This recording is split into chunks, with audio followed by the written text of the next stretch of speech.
संसद के बजट सत्र के पहले चरण का आज आखिरी दिन है। राज्यसभा में बीजेपी सांसद मेधा कुलकर्णी ने वक्फ बिल पर जेपीसी रिपोर्ट पेश की। विपक्ष ने इस पर जमकर हंगामा किया। राज्यसभा में नेता प्रतिपक्ष मल्लिकार्जुन खड़गे ने कहा कि जेपीसी की रिपोर्ट फर्जी है। इसमें विपक्ष की असहमतियों को डिलीट कर दिया गया है। यह संवैधानिक है।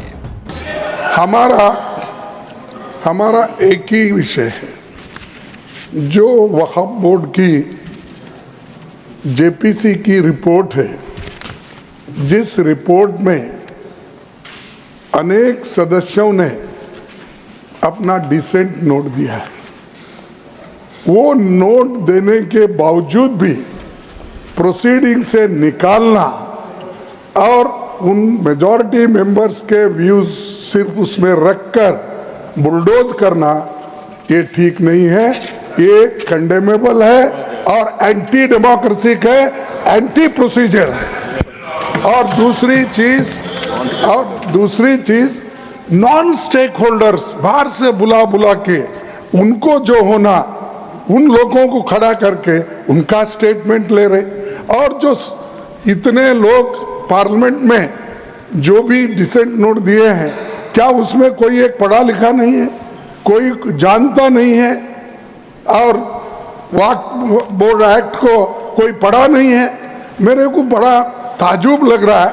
अरे आपको अगर कुछ करना भी है तो आप डिसेंट नोट के व्यूज को प्रिंट करके या अपने रिपोर्ट में डाल के बोलना चाहिए।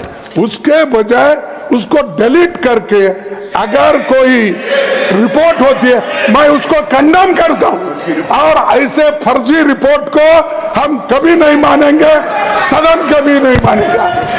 और जब प्रोसीजर फॉलो नहीं होती, वो पार्ट ऑफ इस हाउस का विभाग नहीं बन सकता। तो इसीलिए मैं आपसे विनती कर रहा हूं कि उनको डायरेक्शन दीजिए, जो भी रिपोर्ट आई है वो अगर वो रिपोर्ट में डिसेंट व्यूज नहीं है तो उसको वापस भेजिए, निकाल दीजिए और उसके बाद में फिर एक बार, दो बार और एक बार आप पुनर्विचार करके उस सभी डिसेंट व्यूज को डाल के आप पेश कीजिए। फिर आगे क्या होता हम देख लेंगे। जेपीसी रिपोर्ट पर अपनी आपत्ति जताते हुए आप सांसद संजय सिंह ने कहा, हमने अपना पक्ष रखा, इससे सहमत या असहमत हो सकते हैं, लेकिन कूड़ेदान में कैसे डाल सकते हैं? आपने मुझे अपना पक्ष रखने का मौका दिया, बहुत आभार सर। मैं जेपीसी का मेंबर हूं इस पूरी रिपोर्ट में। और सर, मैं आपसे बड़ी विनम्रता पूर्वक ये बताना चाहता हूं कि हमने अपना पक्ष रखा। हमारे पक्ष से आप सहमत हो सकते हैं, असहमत हो सकते हैं, लेकिन उसको कूड़ेदान में कैसे डाल सकते हैं? जेपीसी ने 30 जनवरी को draft report Lok Sabha speaker Om Birla को सौंपी थी। ये रिपोर्ट 655 पन्नों की है। 16 सदस्यों ने इसके पक्ष में वोट डाला, 11 मेंबर्स ने विरोध किया। कमेटी में शामिल विपक्षी सांसदों ने इस बिल पर आपत्ति जताई।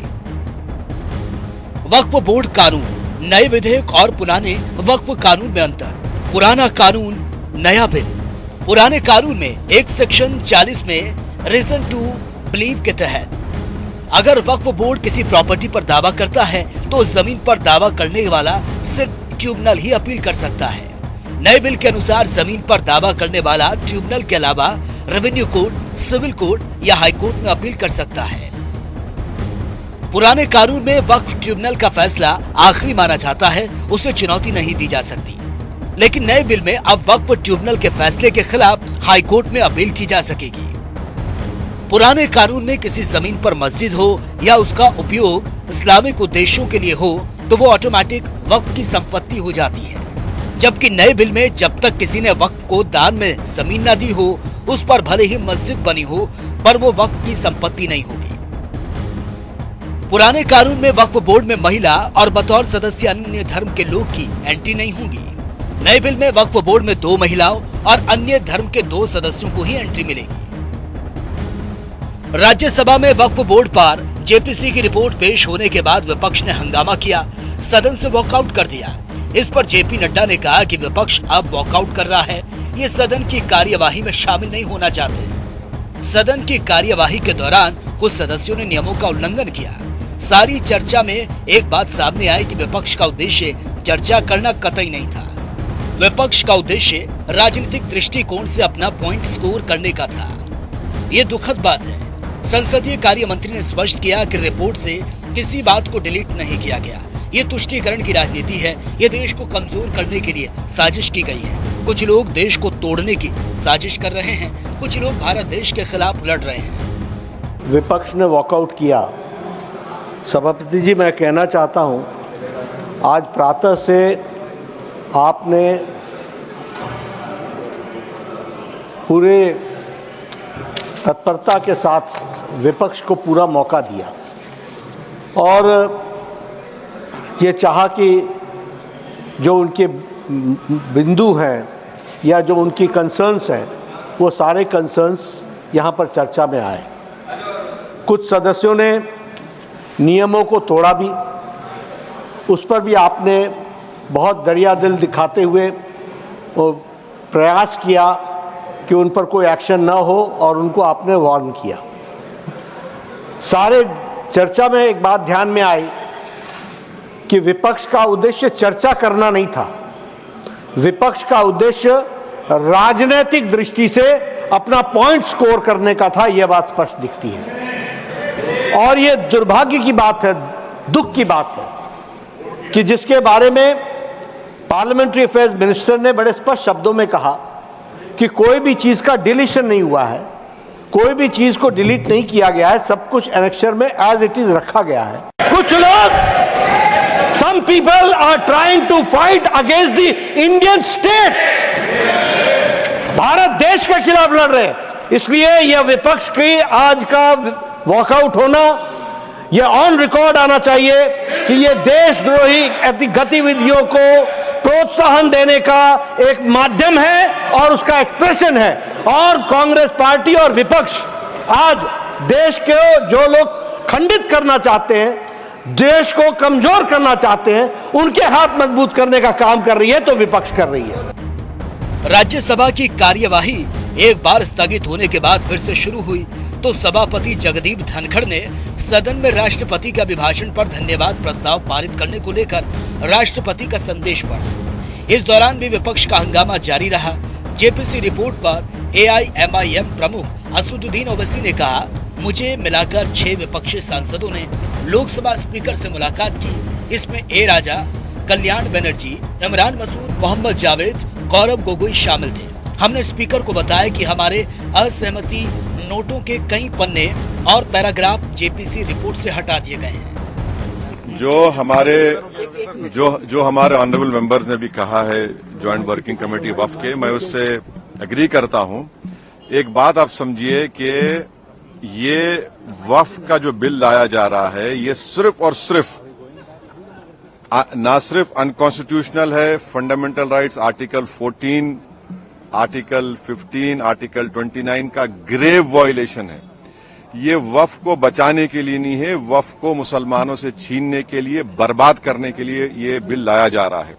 और इसमें जो एडिशनल अमेंडमेंट्स जो बीजेपी और एनडीए ने पेश किए, वो तो उसको और बदतर करता है। आप बताइए कि कैसे मुस्लिम वक्फ प्रॉपर्टीज में नॉन मुस्लिम को मेंबर रखा जाएगा, कैसे आप कलेक्टर एंड अबव ऑफिसर्स को पावर देंगे, कैसे कलेक्टर डिसाइड करेगा कोई वक्फ प्रॉपर्टी है या नहीं, कैसे आप ईवाईक्यू प्रॉपर्टीज का सेक्शन खत्म कर रहे हैं, कैसे आप लिमिटेशन एक्ट को अप्लाई कर रहे हैं जो हिंदू धर्म के प्रॉपर्टीज के ऊपर, सिख धर्म के और क्रिश्चियन धर्म पर अप्लाई नहीं होता है। तो ये सिर्फ और सिर्फ ये सरकार आइडियोलॉजिकल बुनियाद पर मुसलमानों को अपनी वर्शिप से महरूम करने के लिए, क्योंकि वक्फ मुस्लिम समाज के लिए एक इबादत है, उसको छीनने के लिए ये बिल लाया जा रहा है। हम इसका कंडेम करते हैं। और दूसरे जो JWC में ऐसे स्टेक होल्डर्स को बुलाया गया जिनको भारत के संविधान पे कोई भरोसा नहीं, जिनके ऐसे ऑर्गेनाइजेशन को बुलाया गया जिनके ऑर्गेनाइजेशन के मेंबर्स आतंकवादी केसेस में अरेस्ट हुए हैं, मर्डर चार्जेस उनके ऊपर हैं, ऐसे लोगों को बुलाया गया है। और जल्दबाजी में ये JWC की रिपोर्ट को दिया गया है इसमें जो भी रिकमेंडेशंस है तमाम अपोजिशन पार्टीज ने उसका ओपनली पुरजोर उसकी हमने मुखालिफत की है। और आज स्पीकर साहब से हमने जो मुलाकात की थी, स्पीकर साहब के इंटरवेंशन के ऊपर जो डिसेंट रिपोर्ट्स अपोजिशन एमपीज के थे जिसको रिडैक्ट कर दिया गया था, उसमें से 70% रिडैक्टेड वर्जन को शामिल करने का स्पीकर साहब ने एश्योरेंस दिया है, जो आज होम मिनिस्टर ने भी उसको कहा है। मगर ये जो बिल लाया जा रहा है ये वक्फ को बचाने के लिए नहीं, वक्फ को बर्बाद करने के लिए, मस्जिदों को, दरगाहों को, कब्रिस्तान को मुसलमानों से छीनने के लिए लाया जा रहा है। और इस यूबीटी नेता प्रियंका चतुर्वेदी ने कहा, जेपीसी की रिपोर्ट के मुद्दे पर आदित्य ठाकरे ने कांग्रेस नेता राहुल गांधी और आपके राष्ट्रीय संयोजक अरविंद केजरीवाल से मुलाकात की। डिसेंट नोट भी हम लोगों ने रिपोर्ट में शामिल करने की मांग उठाई है। राज्यसभा में भी जब रिपोर्ट टेबल हुई, उसमें जो जो लोगों ने डिसेंट नोट्स दिए थे, ऑपोजिशन एमपीज ने, जो जेपीसी का एक अहम हिस्सा थे, तो उन्होंने इस रिपोर्ट के डिसेंट नोट दिया था जिसको निकाला हुआ है रिपोर्ट में से। तो ये कहां तक ये डेमोक्रेटिक हुआ कि अगर कोई अपोज भी कर रहा है आप उसको भी हटा देते हैं। तो इसलिए उस पर हंगामा चल रहा था कि you should the spirit in which it was formed, वो स्पिरिट का पालन रिपोर्ट में भी होना चाहिए था, वो नहीं हुआ है। तो उसका ऑब्जेक्शन लिया जा रहा था, पर क्योंकि सरकार जिस तरीके से काम कर रही है, कोई डिसेंट सुनना ही नहीं चाहती है, तो उसकी वजह से उन्होंने हाउस अडजर्न किया है। हम चाहते हैं कि सदन चले, पर सदन में जो पार्लियामेंट्री प्रोसीजर है उसके हिसाब से चले। लोकसभा में वक्फ संशोधन बिल पेश हो गया। बिल पेश होते समय विपक्ष ने सरकार पर आरोप लगा दिए, ये बिल संविधान के खिलाफ है और इसलिए कोर्ट इसे खारिज कर देगा। विपक्ष के आरोपों का जवाब देते हुए वरिष्ठ बीजेपी नेता और पूर्व कानून मंत्री रविशंकर प्रसाद ने कहा कि बिल का मकसद वक्फ संपत्तियों के मामले में पारदर्शिता लाना, जवाबदेही तय करना है। पहली बात जान लें आप, वक्फ की संसदीय समिति की रिपोर्ट जेपीसी की आज रख दी गई है। इसमें पूरी चर्चा हुई थी। चर्चा होने के बाद ये मानस आया और आज राज्यसभा में भी स्पष्ट किया गया किसी का कोई छूटा नहीं है, किसी का डिसेंट नोट को अलग नहीं रखा गया है, सब शेड्यूल में है। और आज माननीय गृह मंत्री ने कह दिया लोकसभा में कि माननीय स्पीकर साहब देख लें, अगर कोई छूट गया है तो उसको इंक्लूड कर लें। लेकिन बड़ी बात यह है कि ये लोग तुष्टीकरण पर इनकी सुई अटकी हुई है। क्या शाहबानो, क्या 3 तलाक सहराबानो और आज वक्फ, ये सिमट कर कहां रह गए हैं देख लीजिए आप। आज भाजपा 21 स्टेट्स में एनडीए के साथ शासन करती है। केंद्र में हमारी सरकार तीसरी बार है। वो बार बार हारते हैं, जनता सफाया करती है। तो ये बिल अब चर्चा में आएगा, अपनी बात कहें। लेकिन विपक्ष के लोगों को एक बात मैं बहुत विनम्रता से कहना चाहूंगा, आपको अपनी बात कहने का अधिकार है, लेकिन आपकी बात मानी ही जाए ये तो जरूरी नहीं है ना। अगर आपको अपनी बात मनवानी है तो जनता से वोट लेके आइए, मेजोरिटी में आ जाइए। तो उनका कहना है कि इसके माध्यम से संपत्ति उनका जो है उसको हथियाने का प्रयास। बिल्कुल क्या इस सच्चाई से हम अपना अनदेखा कर सकते हैं कि कई जगह वक्फ की जमीन पर मॉल बने हुए हैं, बड़े बड़े बाजार बने हुए हैं, गरीबों के लिए वक्फ होता है। करिए काम में क्या आपत्ति है। तो हमें मोटी बात कहनी यह है कि जो भी कहना है आप सदन में बहस में कहिएगा, लेकिन पूरी चर्चा के बाद जब ये बिल आज इंट्रोड्यूस हुआ है तो इसके इंट्रोडक्शन में आपत्ति का कोई मतलब नहीं है। जयपुर की हवा महल विधानसभा क्षेत्र से बीजेपी विधायक बाल मुकुंदाचार्य ने वक्फ संशोधन विधेयक का समर्थन करते हुए कहा, विपक्ष को हो हल्ला करने की बजाय इस ऐतिहासिक कार्य का समर्थन करना चाहिए। मैं विपक्षियों को और कांग्रेस को ये निवेदन करना चाहूँगा, आपका धर्म बनता है हमेशा अच्छे काम में विरोध करना, आगे विकास के लिए, सर्व समाज के लिए, सर्व जातियों के लिए, सभी धर्म पंथ वालों के लिए भारत में निरंतर ऐतिहासिक कार्य हो रहा है। लेकिन इसका कार्य हो रहा है तो इसको आप एक्सेप्ट नहीं कर पा रहे, धन्यवाद नहीं कर पा रहे, और जो और अच्छा होने वाला है उसमें सहयोग नहीं कर पा रहे। लेकिन कम से कम जो अच्छा हो रहा है उस काम को होने तो दें। उसमें व्यवधान उत्पन्न करना आपकी नीयत पे शक होता है कि आपने संविधान को अपने तरीके से तोड़ मरोड़ के अब तक कई कानून पारित किए, वो सबको पता है, इतिहास जग जाहिर है। जिन आप बाबा साहेब अम्बेडकर की बात करने लगे हैं, सिर्फ एक पुस्तक को लेके हाथ में घूमने लगे हैं। उस पुस्तक में आपने कभी पढ़ा नहीं, उसको आपने कभी अध्ययन किया नहीं है। पुस्तक को जब खोलेंगे तो महात्मा बुद्ध के भी आपको दर्शन होंगे और भगवान राजाराम के भी आपको दर्शन होंगे और अनगिनत हमारे सनातन के देवी देवताओं के साथ में हमारा संविधान, उसका भी आपको दर्शन होगा। लेकिन वो आपने दर्शन करना नहीं चाहा क्योंकि आपका उद्देश्य था बाबा साहेब को रोकना है, उनकी बातों को रोकना है, उनके मान सम्मान को रोकना है, उनके पंच तीर्थ जो आदरणीय प्रधानमंत्री नरेंद्र मोदी जी ने उसकी शुरुआत की उन्हें रोकना है और उनको आने से सदन से लेकर आज तक अब रोकने का काम आप ही करते आ रहे हैं, कांग्रेस और विपक्ष हो। और इसी वजह से इनको 0/0 नंबर अभी जनता ने दे दिए, आने वाले समय में और मिल जाएंगे। कांग्रेस मुक्त भारत का जो संकल्प है आदरणीय मोदी जी का और अटल बिहारी वाजपेयी जी का जो संकल्प है वो जल्दी पूरा होगा अगर आपकी यही स्थिति रही। देश के विकास में, देश की उन्नति में, बहुसंख्यक समाज के ही भी हित में कभी आप सोचा करें। वक्फ बोर्ड पे नाम पर क्या हो रहा है ये सबको पता है, बहुत सारे प्रमाण हैं। वक्फ बोर्ड के नाम पर जमीनें कब्जा कर लेना और कितनी एकड़, लाखों एकड़ जमीनें अपने नाम कर लेना, उन जमीनों को अपने तरीके से बंटवारा कर लेना, उन जमीनों का दुरुपयोग करना, किसी वक्फ बोर्ड की जमीन पे धर्मशाला बनी हो, अस्पताल बना हो, वक्फ बोर्ड की जमीन पे कोई जरूरतमंदों के लिए कोई कार्य, कोई योजना, कोई लाभकारी कोई काम हुआ हो, वक्फ बोर्ड की जमीन का उपयोग किया हुआ है, जरा इसका तो पहले हिसाब लो। वक्फ बोर्ड अपनी मर्जी से जमीनों को कब्जा करना और बहुत बेशकीमती जमीनें उनको कब्जा करके अपने आपस में पट्टे बांट लेना और बोर्ड चाहे जहां बोर्ड लगाकर कब्जा करके अपना ही कोर्ट चलाना और अपने कोर्ट में अपना फैसला तय कर देना, ये कौन सा कानून है? इन कानून में संशोधन होना चाहिए। आज जो जेपीसी की रिपोर्ट आई है, मैं निवेदन करूंगा विपक्षियों को उसको जरा अध्ययन करें, पढ़ें, पढ़ने के बाद में अपना जवाब दें। ऐसे खाली हल्ला उल्ला करने से कुछ नहीं होने वाला। बहुत कार्यकर्ताओं ने और पब्लिक देवतुल्य जनता ने आप पर विश्वास करके आपको भेजा है, इसलिए नहीं भेजा है कि वहां पर आप हाउल्ला करके सदन का समय खराब करें।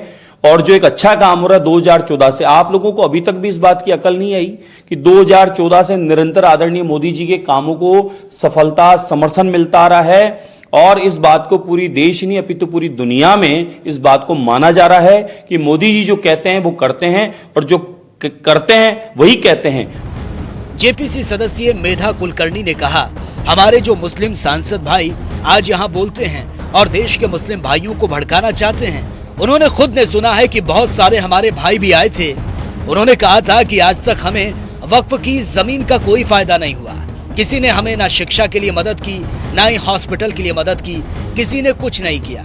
अगर किसी ने अल्लाह के नाम पर दान दिया तो फिर कुछ हमारे लिए भी होना चाहिए, उसका फायदा सबको होना चाहिए, हम क्यों उससे वंचित रहें? सबका डॉक्यूमेंटेशन होना चाहिए। तो इसलिए ये कानून बना है जो सबके लिए है। अब देखना यही होगा कि ये बिल पास होने के बाद कब तक कानून बन पाता है।